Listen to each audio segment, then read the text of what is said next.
Hello students, आज हम कर रहे हैं कक्षा सातवें पाठ 7 कर्ण। पांडवों ने क्या है जो पहले कृपाचार्य से और बाद में जो द्रोणाचार्य से अस्त्र शस्त्र की विद्या सीखी थी, उनको जब विद्या में काफ़ी निपुणता प्राप्त भी हो गई थी तो वह एक भारी समारोह में गए थे, जिससे उसने क्या है अपने कौशल का प्रदर्शन भी किया था। समारोह में क्या है नगरवासी भी आए थे, तरह तरह के खेल भी हुए थे। हर एक राजकुमार यही चाहता था कि वही सबसे बढ़ चढ़ कर क्या है निकले।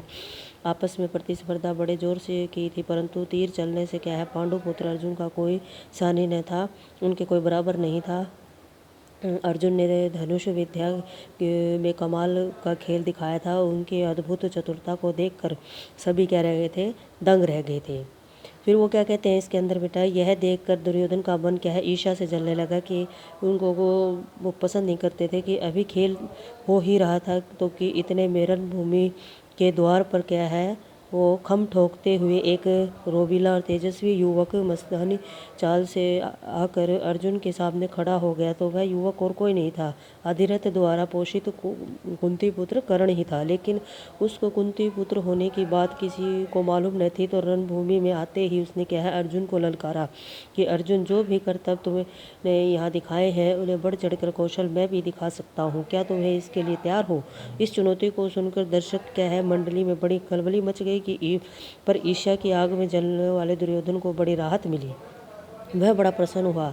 उसने तपाक से क्या है कर्ण का स्वागत किया और उसे छाती से लगाकर बोला कि कहो कर्ण, कैसे आए हो? बताओ, हम तुम्हारे लिए क्या कर सकते हैं?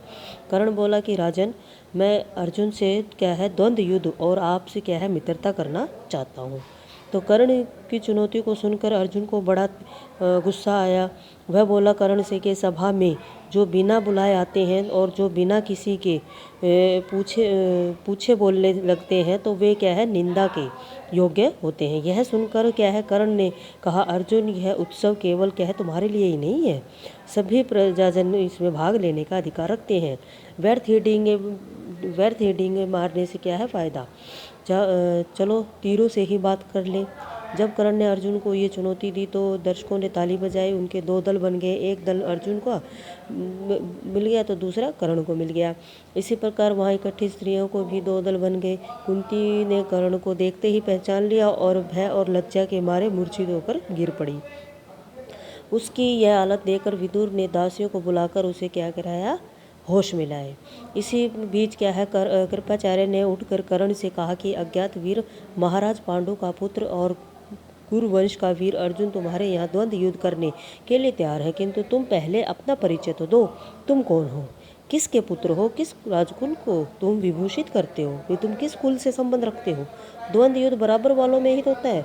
कुल का परिचय पाए बगैर राजकुमार कभी द्वंद्व करने को तैयार नहीं होते। तो कृपाचार्य की यह बात सुनकर कर्ण का सिर झुक गया तो उसको शर्म आने लगी। कर्ण को क्यों इस तरह देखकर दुर्योधन उठ खड़ा हुआ और बोला, अगर बराबरी की बात है तो मैं आज ही कर्ण को अंगदेश का राजा बनाता हूँ।